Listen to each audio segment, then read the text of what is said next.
चलो आज हमारा ITI electrician CBT exam MCQ का पार्ट 7 है। इससे पहले 6 पार्ट हमारे हो चुके हैं, जिसके अंदर हमने ITI फर्स्ट ईयर के 3 मॉड्यूल को कवर कर लिया है। आज हमारा पार्ट 7वां है, जिसके अंदर हम मॉड्यूल नंबर 4 के single phase and 3 phase AC circuit, इसके 1 से लेके 25 क्वेश्चन आज हम हल करेंगे, जो कि हमको NCVT द्वारा अभी अपडेट किए गए 2024 में, जो हमारे ITI फर्स्ट ईयर के एग्जाम में आने वाले हैं। तो चलिए यहाँ पे सबसे पहले question number 1, what is the indication of neon polarity indicator used for checking a supply.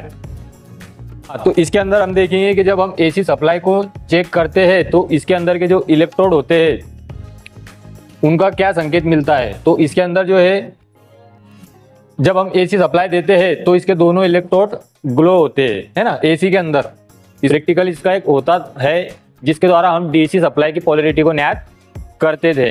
तो उसमें हम क्या होता था कि इसके जो टर्मिनल होते हैं इसको DC सप्लाई के वायर लगाते थे। तो जिस साइड में हम निगेटिव वायर लगाते थे उस साइड का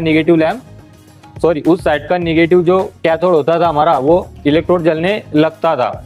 इसके दोनों जो इलेक्ट्रोड होते हैं दोनों की बनावट बिल्कुल ही सेम होती है, लेकिन हम जिधर निगेटिव वायर लगाते थे वो साइड चालू हो जाता था। इससे हमको पता चलता था कि ये टर्मिनल निगेटिव है। तो अगर हमने इधर पॉजिटिव लगाए और इधर निगेटिव लगाए तो निगेटिव वाला ग्लो होगा DC सप्लाई में, और अगर इधर पॉजिटिव लगाए और इधर निगेटिव लगाए तो इधर वाला ग्लो होगा। इससे हमको पता चलता था कि यहाँ पर जो वायर लगा हुआ है वो निगेटिव सप्लाई का है और इधर के साइड जो लगा हुआ है वो पॉजिटिव सप्लाई का है। और जब अगर हम AC सप्लाई लगाते हैं तो AC सप्लाई के टाइम पर क्या होता है कि हमारी जो फ्रीक्वेंसी होती है पॉजिटिव निगेटिव होती है। तो एक AC के अंदर कभी ये निगेटिव होगा तो ये पॉजिटिव रहेगा, फिर ये पॉजिटिव होगा तो ये निगेटिव होगा, है ना। तो इस वजह से क्या होते हैं, दोनों इलेक्ट्रोड जब निगेटिव होते हैं तो जलते साथ में एक फ्लिकरिंग की तरह।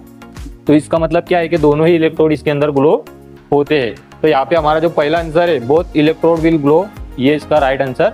चलिए अब नेक्स्ट क्वेश्चन है हमारा, what is the value of form factor of pure sine wave.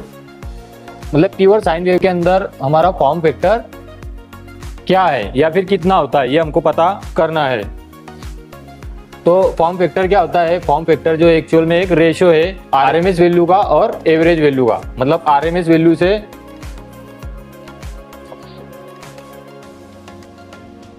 जो हमारी एवरेज वैल्यू होती है उसको डिवाइड करना होता है, बरोबर। तो इसमें हम क्या करते हैं, जो मैक्सिमम वैल्यू है उसको गुना करते हैं 0.707 से, तो हमारा जो है वो RMS वैल्यू पता चल जाती है। और अगर उसी मैक्सिमम वैल्यू को, जैसे सप्लाई की मैक्सिमम वैल्यू ये है, तो इसको अगर हम 0.637 से मल्टीप्लाई करेंगे तो हमारी एवरेज वैल्यू आ जाएगी। तो इसका जो अनुपात है वही कहलाता है फॉर्म फैक्टर। तो जब हम इसको डिवाइड करेंगे तो कितना आता है 1.11, है ना। तो यहाँ पे हमारा option number A right answer. अगला क्वेश्चन है हमारा question number 3, what is the value of line current if phase current is 20 ampere in star connection. यहाँ पर क्या पूछा गया है कि लाइन करंट हमको पता करना है और फेज करंट दिया हुआ है 20 एम्पियर। लाइन करंट हमको पता करना है और जो फेज करंट है वो दिया हुआ है 20 एम्पियर। तो स्टार कनेक्शन के अंदर हमने अभी जो प्रैक्टिकल किया था स्टार और डेल्टा कनेक्शन का, उसके अंदर भी हमने ये चीज को डिस्क्राइब किया हुआ है कि स्टार कनेक्शन में जो लाइन करंट होता है वो बराबर होता है फेज करंट के, है ना। तो इसमें 20 एम्पियर अगर फेज करंट है तो लाइन करंट भी कितना होगा 20 एम्पियर ही रहेगा। Question number 4, in a 3 phase system if the active power is 4 kilowatt in the apparent power is 5 kilowatt, calculate the reactive power. इसके अंदर रिएक्टिव पावर को मेजर करने का बताया गया है।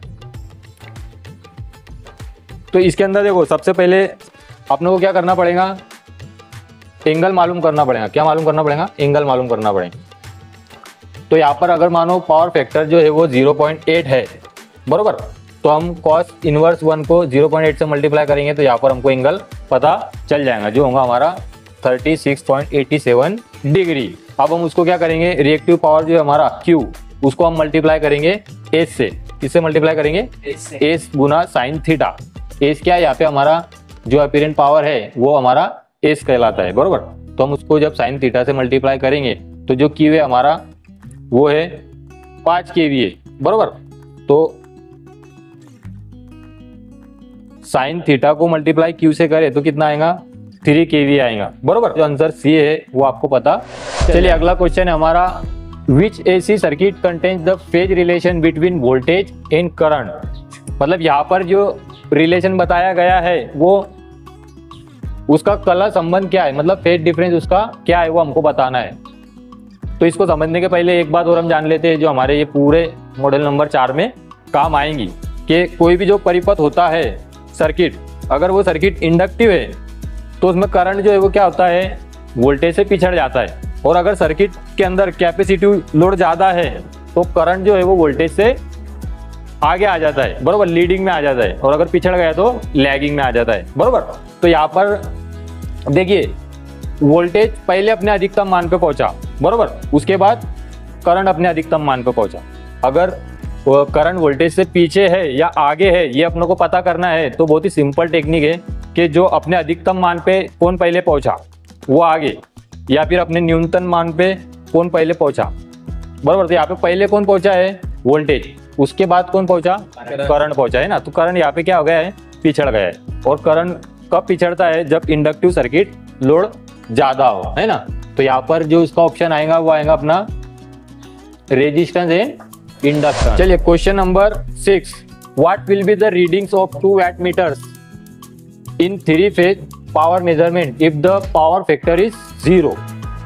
मतलब अगर पावर फैक्टर 0 है तो जो वैट मीटर है अपना वैट 1 और वैट 2 इनकी रीडिंग क्या होगी 2 वाट मीटर मेथड के अंदर। चलिए इसके अंदर क्या होगा कि इसके अंदर जो 2 वाट मीटर लगे हुए होंगे उसके अंदर एक वाट मीटर जो है वो निगेटिव में रीडिंग बताएगा और एक वाट मीटर पॉजिटिव में रीडिंग बताएगा, है ना। लेकिन दोनों के जो रीडिंग होंगे वो बिल्कुल ही समान होंगे। जैसे एक अगर -5 बता रहा है किलोवाट तो दूसरा +5 किलोवाट बताएगा। इससे क्या समझ में आता है कि दोनों का जो पावर है वो पावर बिल्कुल ही समान है, लेकिन विपरीत दिशा में। कैसा है, विपरीत दिशा में, मतलब दोनों बिल्कुल ही एक दूसरे के आउट ऑफ फेज है, बरोबर। आउट ऑफ फेज कंडीशन क्या होती है, जैसे ये वोल्टेज तो करंट बिल्कुल इसके विपरीत होगा, है ना। यहाँ पर ये वोल्टेज अधिकतम पे है तो करंट लोवेस्ट पे रहेगा। तो उस टाइम पे क्या होगा कि एक जो मीटर की रीडिंग है वो निगेटिव में आएंगे, है ना। तो यहाँ पर हम कौन सा ऑप्शन चूज करेंगे, ऑप्शन नंबर बी W1, मतलब वैट मीटर एक जो है वो पॉजिटिव रीडिंग बताएगा और वैट 2 निगेटिव रीडिंग बताएंगे। चलिए अगला क्वेश्चन है, calculate the apparent power in KVA of 3 phase 415 volt in 50 hertz star system if the line current IL is 16 ampere at 0.8 power factor. तो यहाँ पर हमको 3 फेज सिस्टम के अंदर क्या कैलकुलेट करने के लिए कहा है, अपीरेंट पावर कैलकुलेट करने के लिए कहा है। तभी इतना बड़ा जो रीडिंग देख के थोड़ा सा परेशानी में आ जाते हैं कि कैसे हल करेंगे, है ना। लेकिन बहुत आसान है, ऐसे क्वेश्चन बहुत आने वाले जिससे आपको एंड तक तो अच्छी खासी प्रैक्टिस हो जाएगी। तो यहाँ पे सबसे पहले हम देखेंगे कि अपीरेंट पावर का फॉर्मूला क्या है। अपीरेंट पावर हम सीधा कैलकुलेट कर सकते हैं, अगर 3 फेज का है तो √3 लगाना है, फिर गुना किससे करेंगे हम, लाइन वोल्टेज से और लाइन करंट से, बरोबर। ये सीधा उसका आसान फॉर्मूला है जिसके द्वारा हम इसको कैलकुलेट कर सकते हैं, बरोबर। तो यहाँ पर हमको √3 लिया, उसके बाद लाइन वोल्टेज कितने हैं 415 है, बरोबर। और करंट कितना है, लाइन करंट 16 एम्पियर, है ना। तो इसका सीधा हमको कैलकुलेशन कर लेना है। तो इसका आंसर आएगा तकरीबन 11,500 VA। कितना आएगा, 11,500 VA। लेकिन हमको वैल्यू काय में चाहिए, KVA में चाहिए। तो 11,500 VA को हम क्या करेंगे, डिवाइड कर देंगे 1000 से, बरोबर। तो ये कितना आ जाएगा 11.5 KVA। अब यहाँ पर फिर हम क्या करेंगे, KVA लगा देंगे, बरोबर, किलो वोल्टेज एम्पियर। तो यहाँ पर हमारा ऑप्शन नंबर बी जो है वो सही हो जाएगा, है ना। इसमें कुछ बड़ा कुछ करना नहीं था, अपीरेंट पावर नापनी थी। अपीरेंट पावर में क्या था, सीधा √3 करके जो लाइन वोल्टेज है करंट उसको सीधा ही गुना कर दो, है ना। अगर हमको एक्टिव पावर बोला गया होता तो इसके साथ फिर ये हमारा जो पावर फैक्टर वाला 0.8 है ये भी आ जाता, है ना। कॉस थीटा की जगह फिर हमको 0.8 रखना पड़ता है पावर फैक्टर में। और अगर रिएक्टिव पावर पूछता तो रिएक्टिव पावर में फिर क्या आ जाता, कॉस की जगह पे साइन आ जाता, है ना। मतलब ये जो फॉर्मूला है इसके आगे एक चीज बढ़ जाती है, वो क्या रहती है, अपनी पावर फैक्टर, जैसे अभी एक्टिव पावर है तो cos फाई बढ़ जाता है ना, और अगर रिएक्टिव रहता तो साइन थीटा बढ़ जाता। सॉरी, ये क्या रहेगा, cos थीटा या फिर साइन। चलो अब अगला question number 8, which power measurement method is used for both balanced and unbalanced load. तो 3 फेज के अंदर सबसे अधिक यूज होने वाला कौन सा मेथड है, ऐसा पूछा गया है। तो यहाँ पर हमारे पास 4 मेथड है, जिनमें से वोल्टेज और एमीटर वाला मेथड तो यूज नहीं होगा। तो उसके बाद 1 वैट मीटर वाला जो मेथड है ये यूज होता है बैलेंस लोड के अंदर, है ना। जब तीनों लोड फेज के अंदर सेम लोड है तो हम अगर एक का भी नापेंगे और उसको √3 कर देंगे तो तीनों का हमको मिल जाएगा। तो बैलेंस के लिए ही इसको यूज कर सकते हैं हम 3 फेज में। अब बचते हैं हमारे पास ये 2, तो 2 में से जो 3 वैट मीटर मेथड जो है ये एकदम सटीक रीडिंग अपनों को देता है, लेकिन इसका जो कनेक्शन वगैरह बहुत जटिल है और अपनों को 1 वैट मीटर की अलग से आवश्यकता लगती है। ये वजह से हम इसको भी नहीं करते। तो ज़्यादातर अधिकतर यूज होने वाला जो मेथड है वो है हमारा 2 वैट मीटर। अगला question number 9, calculate the power factor of RLC circuit having resistance 15 ohm, resultant reactance X 20 ohm, connected across 240 volt 50 hertz AC supply. तो यहाँ पर हमको क्या कैलकुलेट करने के लिए कहा गया है, पावर फैक्टर कैलकुलेट करने के लिए कहा गया है RLC सर्किट के अंदर। तो ये भी बहुत ही आसान है ना। इसके अंदर सबसे पहले पावर फैक्टर का फॉर्मूला क्या है, cos theta is equal to R/Z, है ना। तो R तो अपनों को मालूम है, R तो यहाँ पे दिया हुआ है, कितना दिया हुआ है 15 ओम, है ना। लेकिन Z अपनों को पता है क्या, नहीं पता है। तो पहले अपनों को क्या पता करना पड़ेगा, Z पता करना पड़ेगा। Z क्या है, Z होता है इम्पीडेंस, जो टोटल अवरोध होता है RLC सर्किट में। जैसे कैपेसिटर का कैपेसिटिव रिएक्टेंस, इंडक्टर का इंडक्टिव रिएक्टेंस और रेजिस्टर का रेजिस्टेंस, ये सब तीनों क्या करते हैं, विरोध करते हैं। तो तीनों का मिला के जो कुल अवरोध होता है उसको हम बोलते हैं इम्पीडेंस, और उसको हम Z से दर्शाते हैं, बरोबर। तो इसका फार्मूला क्या होता है, R², रूट के अंदर R², और फिर क्या करते हैं हम XL और XC, फिर इसका हम स्क्वायर करते हैं। अब ये दोनों में क्या होता है कि जो भी बड़ा है, जैसे इंडक्टिव रिएक्टेंस बड़ा है तो उसमें से हम XC को माइनस कर लेंगे, या फिर XC बड़ा है तो XC में से XL को माइनस कर लेंगे। लेकिन यहाँ पर अभी हमारे दोनों की वैल्यू तो यहाँ पर डायरेक्ट दी हुई है, कितनी है 20 ओम, दोनों का जो रिएक्टेंस है ना। तो यहाँ पर हम क्या करेंगे, √R² और Z² कर लेंगे, बरोबर। तो R का स्क्वायर आ जाएगा तकरीबन 225 के करीब, और 200 का आ जाएगा 400 के करीब, बरोबर। तो टोटल आ जाएगा 625, और 625 का जब हम ये रूट निकालेंगे तो अपनों को जो आंसर मिलेगा कितना मिलेगा, 25 ओम मिलेगा, है ना। तो 25 ओम क्या मिला, Z मिला। अब ये फार्मूले में हमको R भी पता चल गया और Z भी पता चल गया, तो ये फार्मूले में हम वैल्यू रख के कर सकते हैं। मतलब ये R/Z, तो 15 को 25 से डिवाइड करें तो कितना आया आंसर, 0.6। तो यहाँ पे हमारा ये ऑप्शन नंबर बी सही हो जाए। चलिए अगला question number 10, what is the power factor in a 3 phase power measurement of 2 watt metre showing equal reading. चलिए यहाँ पर क्या पूछा गया है कि पावर फैक्टर अपनों को बताना है जबकि जो दोनों वैट मीटर है उनकी जो रीडिंग है वो इक्वल है ना, दोनों की रीडिंग समान है। तो ऐसा तभी होता है जब पावर फैक्टर जो है अपना अच्छा हो, है ना, अधिकतम मोड पे हो, यानी कि यूनिटी में हो, है ना। तो इसके लिए हम जाएंगे ऑप्शन 1 में, यूनिटी मतलब 1, जिसमें करंट ना पीछे है ना आगे, है ना, बिल्कुल यूनिटी में। तो ऑप्शन बी के साथ हम जाएंगे। चलिए question number 11, what is the main cause for below 0.5 lagging power factor in 3 phase system. मतलब यहाँ पर क्या पूछा गया है कि पावर फैक्टर जो है वो लैगिंग में क्यों है ना, मतलब 0.5 से भी कम में क्यों है 3 फेज सिस्टम के अंदर। तो हमने पहले जैसे देखा, इसका मैंने बताया था, अगर इंडक्टिव लोड होगा तो क्या होगा, करंट पिछड़ जाएगा और पावर फैक्टर कैसा आएगा, कम आएगा, है ना। और अगर कैपेसिटिव अगर लोड है तो क्या होगा, फिर करंट आगे आएगा और मतलब ज़्यादा लीड करेगा, तो वहाँ पर जो पावर फैक्टर कैसा आएगा, अच्छा आएगा, बरोबर। तो यहाँ पर क्या हो रहा है कि बिलो 0.5 है, मतलब करंट जो है वो पिछड़ गया है, लैगिंग कर रहा है, और ऐसा किस में होता है, इंडक्टिव सर्किट में होता है, बरोबर। तो यहाँ पर हम इसके लिए कौन सा ऑप्शन चूज करेंगे, reactive power due to more inductive load, मतलब उसके अंदर 3 फेज के अंदर जो इंडक्टिव लोड है वो ज़्यादा यूज किया गया है ना। करंट अगर पीछे, पावर फैक्टर अगर कम आता है तो समझ जाना है कि इंडक्टिव लोड अधिक यूज किया हुआ है। चलिए question number 12, what is the power factor of A DC circuit. यहाँ पर पूछा गया है कि डीसी सर्किट का पावर फैक्टर क्या है। पावर फैक्टर क्या होता है, एक जैसे हम देखेंगे कॉस थीटा है ना, तो कॉस थीटा क्या बताता है, एंगल बताता है। और ये एंगल कब हमको मिलता है, जब उसकी फ्रीक्वेंसी हो, है ना। जैसे एसी सप्लाई का क्या होता है, फ्रीक्वेंसी होती है, तो वो फेज और करंट का फिर हम उन्हें एंगल निकाल के पावर फैक्टर पता करते हैं। लेकिन डीसी के अंदर फ्रीक्वेंसी है क्या, नहीं है, तो एंगल भी नहीं रहेगा। तो थीटा की जगह पे हम क्या डालेंगे, 0 लिख देंगे। क्या लिखेंगे, 0। कॉस 0 कितना आ जाता है, 1 आ जाता है, बरोबर है ना। तो इसके लिए 1 यानी 1 यूनिटी, तो इसका ऑप्शन ए सही रहेगा, बरोबर। चलिए अगला क्वेश्चन हमारा, how much time is required for a 50 hertz AC supply to complete 1 cycle.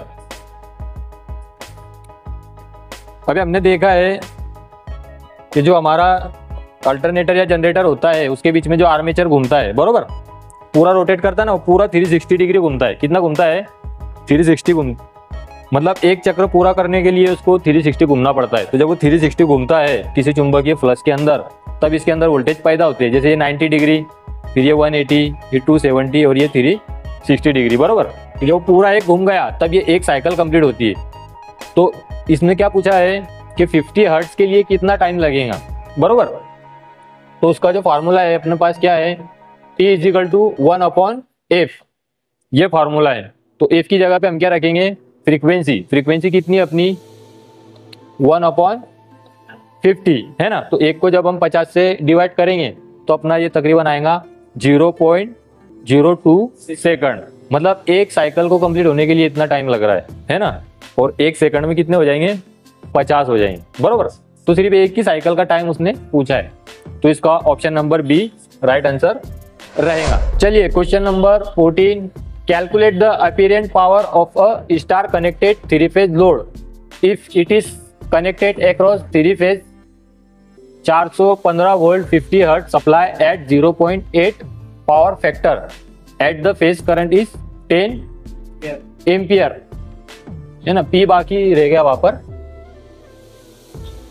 तो यहाँ पर फिर से क्या पता करना है, हम लोग को अपीरेंट पावर पता करना है स्टार कनेक्शन के अंदर। किसके अंदर, स्टार कनेक्शन के अंदर। तो यहाँ पर हमको क्या क्या दिया हुआ है, ये फेज वोल्टेज दिया है इसने, जो अपने रहेगा लाइन वोल्टेज कितना है 415 और लाइन करंट कितना है 10 एम्पियर, बरोबर। और क्या दिया है इसने 0.8 पावर फैक्टर। इसकी तो कोई जरूरत हम लोग को नहीं पड़ेगी अपीरेंट पावर में, बरोबर। अपीरेंट पावर का इससे पहले भी हमने क्वेश्चन किए थे, उसमें हमने क्या किए थे, √3 गुना VL गुना IL, बरोबर। तो यहाँ पर भी सेम वही करेंगे। तो यहाँ पर क्या आएगा, √3 गुना 415 गुना 10 एम्पियर, तो यह आ जाएगा तकरीबन 7188 VA। लेकिन अपने को काय में चाहिए, KVA में चाहिए, तो इसको हम 1000 से डिवाइड कर देंगे। तो ये कितना आ जाएगा 7.188 KVA, है ना। एकदम आसान है। अपीरेंट पावर के अंदर अपनों को जो है पावर फैक्टर का इस्तेमाल करना ही नहीं होता है, बरोबर। कॉस थीटा की भी जरूरत नहीं है, सीधा ही वोल्टेज और करंट को गुना करो। और 3 फेज है तो इसके लिए हमको √3 लगाना पड़ता है, बरोबर। उसको हमको 3 को अंडर में लेना पड़ता है गुना के लिए। 3 फेज है इस वजह से, अगर सिंगल फेज रहेगा तो ये भी नहीं लगेगा, फिर डायरेक्ट हम वोल्टेज को करंट से गुना करके निकालेंगे। Question number 15, what is the formula to calculate the 3 phase active power if the line voltage VL and line current IL and phase angle is theta. तो इसके अंदर क्या पूछा गया है, फार्मूला पूछा गया है एक्टिव पावर का, बरोबर। एक्टिव पावर का क्या पूछा गया है, फार्मूला पूछा गया है। तो देखो यहाँ पर मैंने जैसे पहले बताया तुमको, अपीरेंट पावर के अंदर क्या होता है, सीधा वोल्टेज को करंट से गुना कर देते, बरोबर। और एक्टिव पावर के अंदर इसके अंदर पावर फैक्टर भी आ जाता है, फिर कॉस थीटा। और रिएक्टिव रहा तो क्या आएगा, साइन थीटा। इसका भी क्वेश्चन अभी आगे आएगा। और 3 फेज है, ये वजह से हम क्या लगा देते हैं इसके आगे, √3 लगा देते हैं ना। तो √3 गुना लाइन वोल्टेज गुना लाइन करंट और फिर आ जाएगा कॉस थीटा। तो ये हमारा राइट आंसर हो जाएगा। चलिए अगला क्वेश्चन है question number 16, what is the related AC voltage for single phase domestic supply in India. मतलब भारत के लिए सिंगल फेज की आपूर्ति के लिए जो रेटेड वोल्टेज है वो कितना है ना। तो इसके अंदर तो कुछ ज़्यादा समझाने की ज़रूरत नहीं है। 240 वोल्ट रेटेड माने गए है ना, और 415 थ्री फेज के लिए है ना। बहुत से लोग बोलते हैं ना 440, तो ये कितने रेटेड कितने हैं, 415 है थ्री फेज के लिए, और सिंगल फेज के लिए 240। चलिए अगला क्वेश्चन है, what is the formula for reactive power. अभी पहले कौन सा था अपना क्वेश्चन, एक्टिव पावर के लिए था, अब किसके लिए है, रिएक्टिव पावर के लिए है ना। तो रिएक्टिव पावर में क्या ऐड हो जाएगा, साइन थीटा ऐड हो जाएगा, बरोबर। अभी इसमें थ्री फेज बताया नहीं है, तो इसके अंदर √3 लगाने की भी जरूरत नहीं है ना। सीधा ही क्या करेंगे, हम वोल्टेज को करंट से गुना करेंगे, और रिएक्टिव पावर होने की वजह से उसके आगे हम साइन थीटा लगा देंगे, बरोबर। तो इसमें किसके आगे, sine theta, option number D के आगे है ना, वोल्टेज गुना करंट इंटू साइन थीटा। चलिए अगला क्वेश्चन है हमारा 18, calculate the line current of the three phase 415 volt 50 hertz supply for the balance load of 3000 watt at 0.8 power factor is connected in star connection. मतलब star connection के अंदर इसका supply है, और अपनों को क्या कैलकुलेट करना है, लाइन करंट अपनों को कैलकुलेट करना है थ्री फेज सप्लाई के अंदर, बरोबर। तो यहाँ पर अपने को जो फॉर्मूला है वो क्या है, P = √3 गुना लाइन वोल्टेज गुना लाइन करंट, और फिर क्या रहेगा, पावर फैक्टर रहेगा, बरोबर, जो रहेगा अपना कॉस थीटा, है ना। एकदम आसान है। तो अपनों को देखो पावर फैक्टर भी दिया हुआ है, कितना है 0.8, उसके बाद लाइन वोल्टेज भी दिया हुआ है, कितना है लाइन वोल्टेज 415 वोल्ट, बरोबर। उसके बाद लाइन करंट भी दिया हुआ है, लाइन करंट कितना है, नहीं लाइन करंट अपनों को पता करना है ना, लाइन करंट अपनों को पता करना है, बरोबर। उसके बाद कॉस थीटा भी दिया हुआ है, √3 तो कांस्टेंट, बरोबर। तो यहाँ पर हम क्या करेंगे, तो लाइन करंट पता करना है, तो ये सेपरेट में चाहिए अपनों को, है ना। पावर भी दिया हुआ है, पावर कितना है 3000 वैट। तो यहाँ पर हम लाइन करंट को क्या करेंगे, सेपरेट कर लेंगे, है ना। ये बाकी सब जो ये उधर जाएंगे, फिर ये मल्टीप्लिकेशन में उधर में जाके क्या होंगे, डिवीजन में आ जाएंगे, बरोबर। तो लाइन करंट इधर रह जाएगा, और ये पावर के डिवीजन में आ जाएंगे, बरोबर। तो कौन कौन आएगा इसके पावर के डिवीजन में, पहले आएगा √3 गुना, उसके बाद क्या आ जाएगा, लाइन वोल्टेज। लाइन वोल्टेज कितने अपने पास 415 गुना पावर फैक्टर कितना अपने पास 0.8, बरोबर। तो जब हम इस, और पावर भी कितना अपने पास 3000 वैट। तो इसको जब हम डिवाइड करेंगे तो कितना आंसर आएगा अपना 5.21 एम्पियर, है ना। ये बाकी के पॉइंट इतने महत्व के नहीं है। तो यहाँ पर अपना जो ऑप्शन नंबर बी है ये राइट आंसर रहेगा, है ना। अपनों को ये लाइन करंट मिल गया ना, आसान है ना। अगर ये क्वेश्चन नहीं भी समझ में आते हैं तो एक दो बार देख के समझ में आ जाएंगे। ये जो फॉर्मूले इतनी बार रिपीट हो रहे हैं ना कि ये तुमको याद हो जाएंगे। उसके लिए तुम्हारे को स्टडी करना पड़ेगा, अभ्यास उसके लिए करना पड़ेगा। अभी ऐसा नहीं है कि बस पेन ड्राइव से या जेंडर से ले लिए तो आ गया। स्टडी उसको ही बोलते हैं, जितनी बार आप प्रैक्टिस करेंगे उतना। अगर आप सोचेंगे कि एग्ज़ाम कल है मैं आज पढ़ लूँगा तो नहीं होगा। ये प्रिपरेशन तुमको आज ही करना पड़ेगा। 2-3 बार आज करके इसको इतना पक्का कर लो कि एग्ज़ाम का जब टाइम आएगा तो तुम्हारा रिवीजन का टाइम होना चाहिए, है ना। नहीं तो तुम डायरेक्ट एग्जाम के टाइम में पढ़ेंगे और ये देखेंगे तो तुम्हारा सिर घूम जाएगा। अरे ये तो मेरे दिमाग में ही नहीं आ रहा, मेरे को तो समझ नहीं रहा। फिर एग्जाम में जाते जो याद है वो भी भूल जाते, ये तो आएंगे ही नहीं, जो याद है वो भी भूल जाएंगे तुम, है ना। तो इस वजह से क्या करना है अपनों को, प्रैक्टिस अभी से करो। ये फॉर्मूले लिखो, वैल्यू डालो, उसको हल करो। पहली बार नहीं समझेगा, दूसरी बार समझ में आएगा, तीसरी बार तुम्हारा पक्का होगा।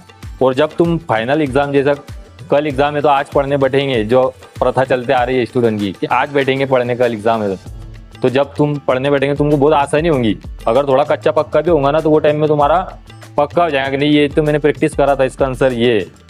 और अगर बगैर प्रैक्टिस के तुम कल पेपर है आज बैठ रहे ना तो जो याद है वो भी नहीं होगा और प्रेशर अलग बढ़ते जाएंगे, कल क्या करूँगा मैं एग्जाम में। तो ये वजह से अभी से इसका जो स्टडी करते रहो, एक एक क्वेश्चन को एक एक पेज पे हल करते रहो धीरे धीरे कि इसको कैसे हल करना है, इसका फार्मूला क्या है ना, कैसे हल करेंगे तो आगे वो पक्का होगा। चलिए अगला question number 19, what is the power factor if one of the wattmeter gives negative reading in 2 wattmeter method of 3 phase power measurement. तो इसमें पावर फैक्टर पूछा है। क्या पूछा है? Power factor. लेकिन कंडीशन क्या है कि इसके अंदर जो एक वैट मीटर है वो क्या कर रहा है? निगेटिव रीडिंग दे रहा है। बरोबर, क्या बता रहा है? Negative reading. इससे पहले जो अपन ने देखे थे वो कैसा था? समान रीडिंग थे लेकिन अपोजिट थे, है ना। जैसे इधर 3000 वैट बता रहा है तो उधर भी 3000 वैट बता रहा है, लेकिन अपोजिट बता रहा है ना। जो भी रीडिंग आ रही है वो अपोजिट आ रही है। लेकिन इसके अंदर ऐसा कुछ नहीं। इसमें क्या बता रहा है कि एक वैट मीटर जो रीडिंग है वो निगेटिव बता रहा है। बरोबर। तो ऐसा कब होगा? जब इसका जो फेज एंगल रहेगा वो रहेगा तकरीबन 60, कितना रहेगा? 60 डिग्री रहेगा, है ना। तो जो अपना कॉस थीटा होता है उसकी जगह पे हम 60 डिग्री रखेंगे, तब अपनों को जो आंसर मिलेगा वो मिलेगा ऑप्शन बी 0.5। पावर फैक्टर यहाँ पर हमको इतना मिलेगा, है ना। जब एंगल 60 डिग्री रहेगा तब। इसमें भी कुछ नहीं करना है। मोबाइल के अंदर भी क्या है, 60 है ना, तो कॉस के आगे 60 लिख दो, वो ऑटोमेटिक बता देता है कितना है ना। इतना कुछ ज़्यादा बड़ी बात नहीं कि कॉस आ गया, साइन आ गया, थीटा आ गया तो नहीं समझेगा, ऐसा कुछ नहीं। मोबाइल में कैलकुलेटर में सब अवेलेबल है। अगर कॉस 90 है तो कैलकुलेटर में कॉस रखो, 90 रखो, वैल्यू तुमको दिख जाएंगी कितना आया पावर फैक्टर, है ना। 60 है तो रख दो कितना आया फैक्टर, है ना। 60 के लिए 5 आएगा। बरोबर। चलिए अगला question number 20। In which three phase system the artificial neutral is required to measure the three phase voltage. अब इसमें देखो बहुत आसान सवाल है लेकिन थोड़ा सा गुमराह कर देगा आपको, लेकिन एकदम आसान है कि कौन सा ऐसा थ्री फेज सिस्टम है जिसके अंदर अगर हमको फेज वोल्टेज नापना है, कौन सा वोल्टेज नापना है? फेज वोल्टेज नापना है, जिसके लिए अपनों को एक आर्टिफिशियल न्यूट्रल लगेगी, मतलब अपनों को एक अलग से न्यूट्रल वहाँ पे लाना पड़ेगी। बरोबर, वहाँ पर न्यूट्रल नहीं रहेंगी। बरोबर। तो स्टार कनेक्शन के अंदर तो न्यूट्रल पहले से अवेलेबल रहती, बरोबर, है ना। 3 फेज और एक न्यूट्रल रहती ना स्टार कनेक्शन के अंदर। ये बीच में का जो पॉइंट होता है ये क्या होता है? न्यूट्रल होता है। तो ये 4 वायर प्रणाली होती है। कितने वायर प्रणाली होती है? 4 वायर प्रणाली होती है। बरोबर। और डेल्टा के अंदर तो न्यूट्रल ही नहीं रहता। अभी अपने इसका प्रैक्टिकल करे ना, उसके अंदर हमने देखे कि डेल्टा में तो न्यूट्रल ही नहीं रहता, सिर्फ 3 वायर आते हैं। डेल्टा में सिर्फ 3 वायर आते हैं ना, न्यूट्रल आती क्या? नहीं आती। तो अब इसमें जो इसके ऑप्शन है वो देख लेते हैं। 3 वायर स्टार कनेक्शन सिस्टम। अभी स्टार में 3 वायर तो रहते ही नहीं, 4 वायर सिस्टम, इसमें न्यूट्रल भी अवेलेबल रहती है ना। और दूसरा है क्या स्टार का कुछ, हाँ 4 वायर स्टार कनेक्शन। तो इसमें भी जो न्यूट्रल पहले से अवेलेबल है, न्यूट्रल अपने को लाने की जरूरत है क्या? नहीं है। उसके बाद 4 वायर डेल्टा कनेक्शन सिस्टम। यहाँ पर भी अगर चौथा वायर होगा, रहता तो नहीं है लेकिन अगर होगा तो वो न्यूट्रल का ही होगा, है ना। तो यहाँ पर भी अपने को अलग से आर्टिफिशियल न्यूट्रल लाने की जरूरत नहीं है, तो ये भी कट हो जाएगा। उसके बाद अब अपना जो ऑप्शन बचता है सी 3 वायर डेल्टा कनेक्टेड सिस्टम। तो इसके अंदर कहीं पर भी न्यूट्रल नहीं होता और हम न्यूट्रल के साथ फेज अगर नाप ही नहीं सकते, है ना। फेज वोल्टेज अपनों को नापना है तो फेज वोल्टेज कैसे नापते हैं अपन? एक फेज और एक न्यूट्रल के बीच में। यहाँ पर अपन नाप सकते हैं क्या? नहीं नाप सकते। तो यहाँ पर अपनों को क्या करना पड़ेगा? एक न्यूट्रल आर्टिफिशियली लाना पड़ेगी, तब हम वो फेज और न्यूट्रल के साथ फेज वोल्टेज नाप सकते। तो इसका जो ऑप्शन नंबर सी है 3 वायर डेल्टा कनेक्शन सिस्टम, ये राइट आंसर रहेगा। अगला question 21। What relationship is illustrated in between the current and voltage. मतलब इसके अंदर जो रिलेशनशिप दर्शाई गई है, संबंध जो उसका दर्शाया गया है धारा और वोल्टेज के बीच में, तो वो संबंध क्या है ना। मतलब जो फेज डिफरेंस है वो क्या है ये पूछा गया है। इसके अंदर क्या पूछा गया है? फेज डिफरेंस या फिर फेज का जो कोण होता है वो पूछा गया है। तो यहाँ पर देखो ये जो है ये हमारा करंट का है और ये जो है हमारा ये वोल्टेज की वेवफॉर्म है। बरोबर। और दोनों जो वेवफॉर्म है दोनों एक साथ में अपने अधिकतम पॉइंट पर पहुंच रही है और दोनों ही अपने एक साथ में न्यूनतम पॉइंट पर भी पहुंच रही है। तो इस कंडीशन को हम बोलेंगे इन फेज कंडीशन। क्या बोलेंगे? इन फेज कंडीशन। करंट और वोल्टेज क्या है? दोनों एक दूसरे के इन फेज में। और अगर दोनों एक दूसरे के विपरीत हो, जैसे वोल्टेज और ये करंट, तो ये आउट ऑफ फेज हो जाएगा। क्या हो जाएगा? आउट ऑफ फेज हो जाएगा। और अगर करंट अगर पीछे हो गया इससे तो लैगिंग, और अगर करंट आगे हो गया तो लीडिंग, है ना। ये सब चीजें है। तो इसका जो ऑप्शन हमारा रहेगा current and voltage are in. चलिए अगला question number 22। Which load condition the phase current of a 3 phase circuit are same. 3 phase के अंदर कौन सी ऐसी कंडीशन है जिसके अंदर जो तीनों फेज के जो लोड करंट रहेंगे आर, वाई और बी, तीनों के अंदर सेम रहेंगे। तो ऐसा होता है बैलेंस लोड के अंदर, है ना। जैसे अगर हम किसी मोटर को कनेक्शन देंगे तो वो मोटर का जो थ्री फेज का जो कनेक्शन रहेगा वो बैलेंस में रहेगा, तीनों के अंदर जो फेज डिफरेंस रहेगा, पावर फैक्टर रहेगा वो भी सेम रहेगा, करंट के मान भी सेम रहेंगे। और अगर समझो हमने तीनों अलग अलग चीज़ों को दे दिए सप्लाई, जैसे कहीं पर इंडक्टिव लोड है, कहीं पर रेजिस्टिव लोड है, कहीं पर कैपेसिटिव लोड है, तो तीनों की जगह पर करंट का मान क्या हो जाएगा, कम ज़्यादा हो जाएगा, तो वो फिर क्या कहलाएगा, अनबैलेंस लोड कहलाएगा, है ना। उसके अंदर करंट की वैल्यू तीनों की अलग अलग आएंगी, लेकिन अगर तीनों की वैल्यू अगर सेम आती है तो समझ जाना कि वो बैलेंस लोड है। चलिए अगला question 23, what is the relation between the line voltage VL and phase voltage VP in star connected system. तो स्टार कनेक्शन के अंदर जो फेज वोल्टेज और लाइन वोल्टेज का रिलेशनशिप पूछा गया है ना। तो अभी हमने जो प्रैक्टिकल करे थे उसके अंदर वो पूरा बताया गया है। तो इसके अंदर क्या होता है, स्टार कनेक्शन के अंदर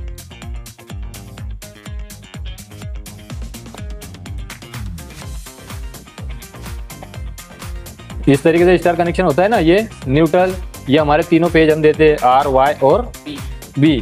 तो अगर हमने एक पेज के अंदर वोल्टेज को नापे बरोबर, उसको अगर हम √3 से गुना कर दे फेज वोल्टेज को, तो हमको लाइन वोल्टेज मिल जाएंगे बरोबर, VL। सिंगल पेज के वोल्टेज नापकर उसको √3 से गुना कर दे तो लाइन वोल्टेज अपनों को मिल जाएंगे। तो यहाँ पर जो हमारा ऑप्शन नंबर A है ये बिल्कुल भी राइट रहेगा। तो फेज वोल्टेज उसको गुना कर दो √3 से तो लाइन वोल्टेज अपनों को मिल जाएंगे। तो ऑप्शन A सही है। चलिए question number 24, what is the phase displacement in a single phase AC circuit. मतलब यहाँ पर जो फेज का जो व्यवस्थापन किया गया है, डिस्प्लेसमेंट का मतलब व्यवस्थापन, उसको कैसे बताया गया है AC सर्किट के अंदर। तो देखो जनरेटर में जब वो घूमता है अपना आर्मेचर, तो ये जब 90 डिग्री में होता है, जैसे ये N पोल और ये साउथ पोल, तो इसकी बल रेखाओं में जब वो आर्मेचर घूमता है तो समझो ये अभी मेरा ये आर्मेचर है, तो अभी कम बल रेखाएं कट होंगी, लेकिन जैसे ही मैं उसको 90 डिग्री में करूँगा तब ज़्यादा बल रेखाएं कट होंगी ना। तो 90 डिग्री पे हमको क्या मिल रहा है, अधिकतम वोल्टेज मिल रहा है। तो उसको इस तरीके से व्यवस्थापित किया जाता है कि 90 डिग्री पर इसका अधिकतम वोल्टेज मिले। और थ्री फेज के अंदर वो तीनों का ऐसे विस्थापित किया जाता है, डिस्प्लेसमेंट किया जाता है कि तीनों के जो हाईएस्ट वैल्यू है वो 120 डिग्री के बाद मिले। वो क्वेश्चन भी आएगा आगे, इस पार्ट में आएगा या नेक्स्ट वीडियो में आएगा, लेकिन आएगा। तो इसके अंदर जो हमारा ऑप्शन नंबर A है 90 डिग्री का, ये राइट आंसर रहेगा। चलिए अब अगला question 25, what is the formula to find three phase reactive power if the line voltage VL in line current IL, है ना। ये भी बहुत ही आसान सवाल है, थ्री फेज के अंदर पूछा गया है। किससे पूछा गया है, थ्री फेज में, है ना। तो थ्री फेज में सबसे पहले क्या आ जाएगा, एक अंडर रूट आ जाएगा ना, उसके बाद क्या आएगा, लाइन वोल्टेज, उसके बाद क्या आएगा, लाइन करंट, उसके बाद रिएक्टिव पावर बोला है, तो रिएक्टिव पावर के लिए क्या यूज करते हैं हम, साइन थीटा, है ना। तो यहाँ पर क्या आ जाएगा, गुना साइन थीटा। तो ये किसके अंदर दिख रहा है अपनों को, देखो इसमें, इनमें है अंडर रूट नहीं है ना, तो दोनों तो कैंसल हो गया। अब ये दो में है अंडर रूट है, लेकिन यहाँ पर साइन थीटा, यहाँ पे कॉस थीटा, तो कौन सा आंसर सही होगा, C सही होगा, है ना। और ये किसके लिए है, एक्टिव पावर के लिए, है ना। अगर हमको एक्टिव पावर नापना है तो कॉस थीटा, और एपेरेंट के अंदर तो दोनों ही नहीं होंगे, है ना। तो चलिए यहाँ पर हमारा मॉडल नंबर 4 का जो हमारा 7वां पार्ट था वो आज खत्म हुआ, जिसके अंदर हमने 125 क्वेश्चन देखे। अब हम नेक्स्ट वीडियो में जो हमारा रहेगा पार्ट 8, उसके अंदर इसके बचे हुए क्वेश्चन देखेंगे। अगर वीडियो आपको पसंद आया होगा तो अपने इलेक्ट्रीशियन में पढ़ने वाले फर्स्ट ईयर के स्टूडेंट को जरूर भेजें, और ये क्वेश्चन CBT एग्जाम में आने वाले हैं, और चैनल को सब्सक्राइब जरूर कीजिएगा।